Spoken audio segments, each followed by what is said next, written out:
E hai, por outra banda, un conxunto de informes patrocinados polas entidades financeiras, son informes interesados, en sentidos que teñen unha dimensión xa máis catastrofística, máis apocalíptica, máis, bueno, moi de que plantean, en esta situación plantean a quebra do sistema, a incapacidade do sistema para poder atender as pensións nun futuro próximo, basándose única e exclusivamente en aspectos demográficos. Por tanto, los aspectos demográficos que se utilizan para facer esos informes financeiros tanto tremendistas, son os seguintes. Primeiro, a esperanza de vida a partir dos 65 anos.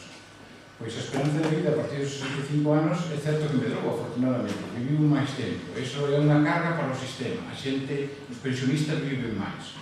E dice, bueno, pois viven máis e se no ano 40 a esperanza de vida dos homens era 10 anos, a partir dos 65,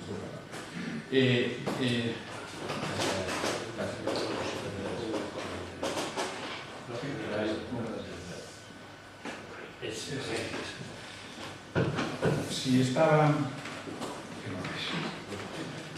limitados aquí.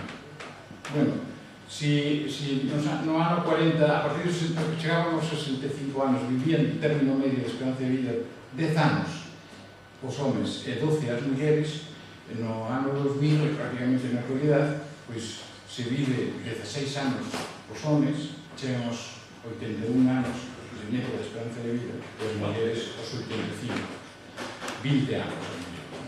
Bueno, pois ese é un primer dato que dice, hai máis xubilados no sistema, porque a xente vive máis. Primeiro aspecto.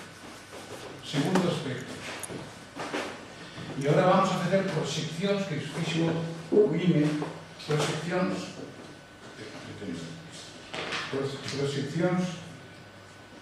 demográficas sobre os anos hasta os anos 40, dos anos 40.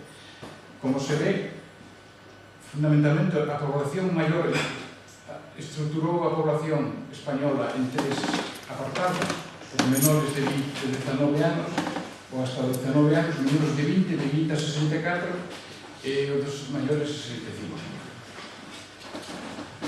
Como pode apreciarse, os maiores de 65 pasan, según estas proxeccións, no ano 2010 o 18% da población, na actualidade, a 29%. A xente, a población de 20 a 64 anos, que é a xente potencialmente activa, poden ser os cotizantes, os traballadores que cotizarían, disminuye.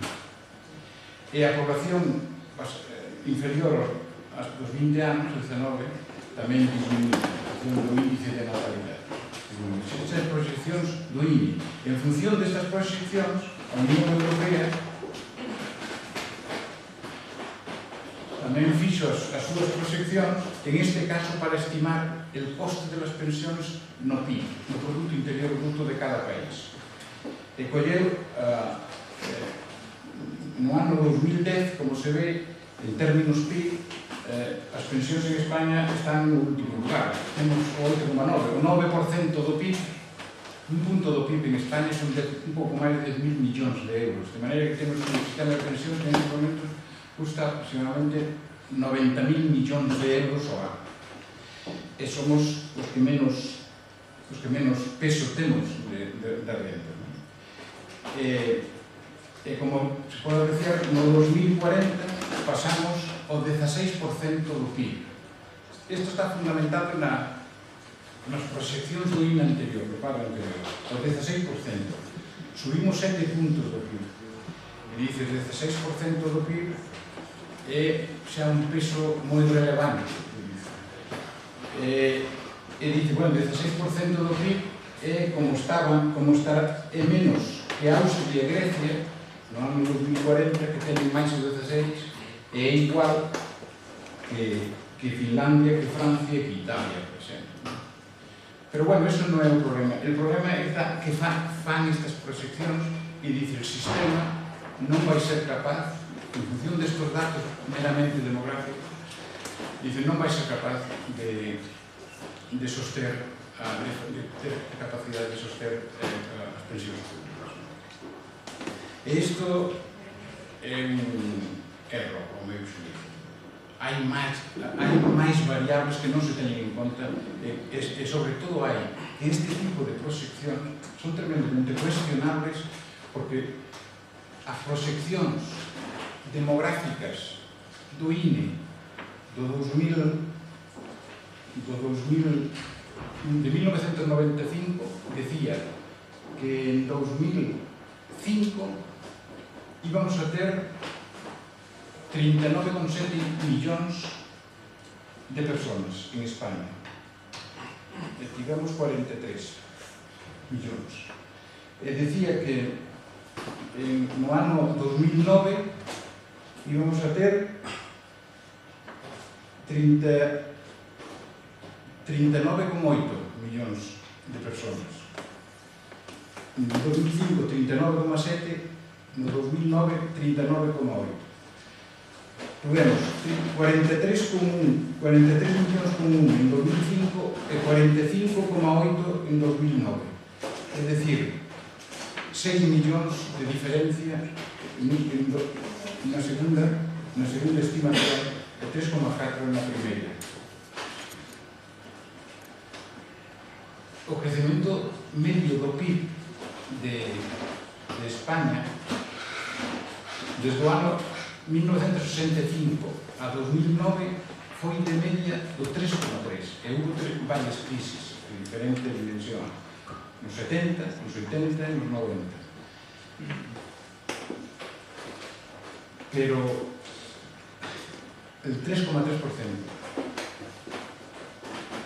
La equivocación del PIB se equivocan hasta nos presupuestos xerais do Estado cando fan o cuadro macroeconómico para determinar a evolución dos impostos.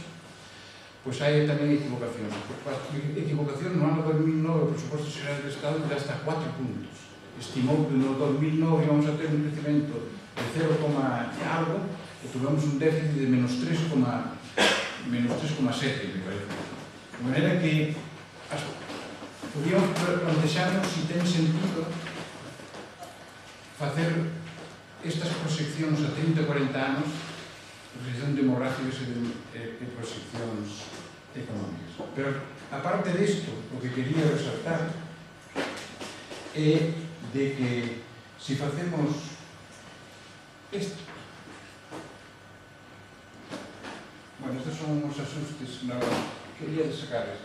Si suponemos un crecimiento no ano 2010, vou levantar, porque es que eu non vexo. Si suponemos no ano 2010, que é a situación actual, o total do PIB de España, que é unha expresión das rentas, se indiciamos, temos 100 de unidades monetarias, 100, van 9 a pensións e o resto, 91, vai para todas as cousas que non son as pensións. Bueno, e se suponemos que o crecemento, unha tasa de crecemento de 1,5 de media anual hasta o ano 2040, que é un crecemento, unha tasa de crecemento bastante conservadora, que hasta defende o Banco de España. E entonces podemos poner isto de 1,5%, el total del PIB que habría en España sería 131, casi o doble do que existiría en 2010. E as pensións terían o 16% de 191, que sería 29, e 152 para o resto da población, lo que non fosen pensións.